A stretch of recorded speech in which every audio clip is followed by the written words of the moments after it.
Hinimas yun. Anong klaseng himas?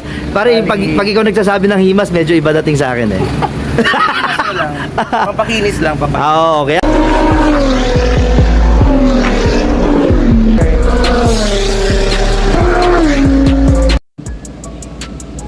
Yung hardcores. Ito, isang hardcore na Land Cruiser Prado.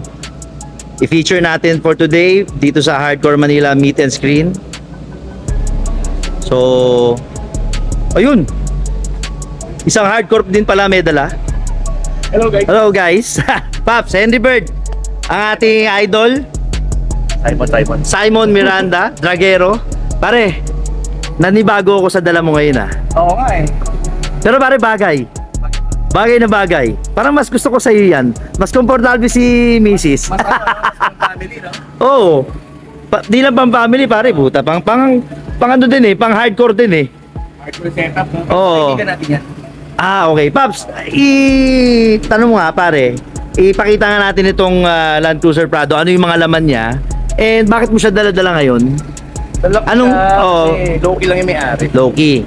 Pare, sa nga pala, mga guys, si Hardcore, owner ng Wax Depot, Yeah, Wax Depot. located at, saan yan pare, makikita? Valenzuela. Sa Valenzuela, MacArthur. Malapit sa City Hall yan, di ba pare? Malinta. So pare, syempre, Wax Depot, malamang. Anong ginawa ng Wax Depot dito pare? Hinimas natin to. Hinimas yun. Anong klaseng himas? Pare, pag ikaw nagsasabi ng himas, medyo iba dating sa akin eh. Pampakinis lang, pampakinis. Ah, okay. Anong klase ba? Para alam nila ano yung mga services natin sa Wax Depot. Nag-paint collection tayo dito. Glass detailing. Then, yung ceramic coating. Nice. So pare, pati pala paint correction ginagawa na rin sa Wax Depot, no? Hindi lang at detailing. Hindi lang detailing. So aside from detailing, paint correction, ceramic coating, Graphene, tsaka PPF. graphene, tsaka PPF. So yun guys, pag sa mga dito bandang north ng Metro Manila, malapit tayo dyan sa Wax Depot, located at Nag-home service tayo. nag-home service din. Pare, sa social media, saan na makikita yung ano?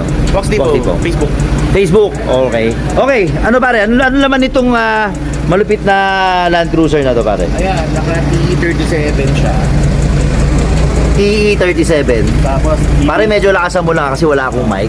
Kaya para, okay. TE. T37. Tapos combo, anong BBK to? ARD. ARD. Ganda.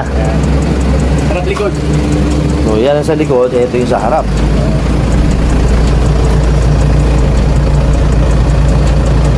Siyempre, wrap with BF Goodrich.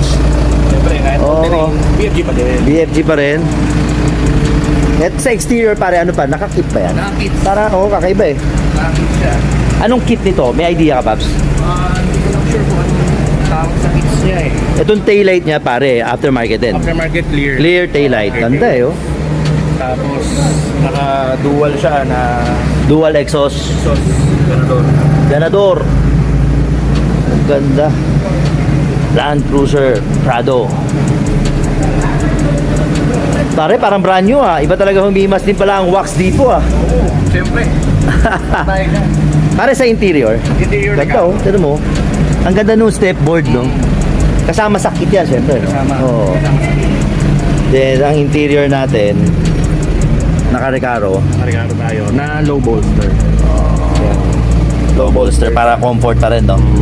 Kasya sa gaya kong mataba. Tapos meron tayong ano dito. Tsaka ang linis oh pare. Wasari pala talaga to. Ilan tinakbo nito? Hula ko mga 20k. Mga ganon. Oh, sabi ko na eh. Mga ganon. Wasari eh. Oh. Ang ganda, ang ganda. Ito, Original to. Yung eyelid na yan. Pang Land Cruiser Prado na ganitong model Oo. talaga. So Toyota. Toyota. Oh, kasama na talaga dito. So, Hindi, aftermarket. Pero ino na yan. Hard to find kasi. Hard to Iba find na kasi. sila eyelid na yan, no? Ang ganda pare, kaya pala sabi ko sino kaya itong mayabang na to? Hindi ko alam, ito dala mo eh. Pero pare, okay, apakaganda ng pagkagawa mo rito. Paint correction, detailing, and ceramic coating. Paps, invite mo ulit yung mga viewers natin sa Wax Depot. Ayun guys, ini-invite ko kayo kung gusto nyo ng mga services like detailing, ceramic coating, PPF, PM lang kayo sa page. Wax Depot, Dragero. Okay. Papi, salamat. Thank you, thank you. Thank you, Papi.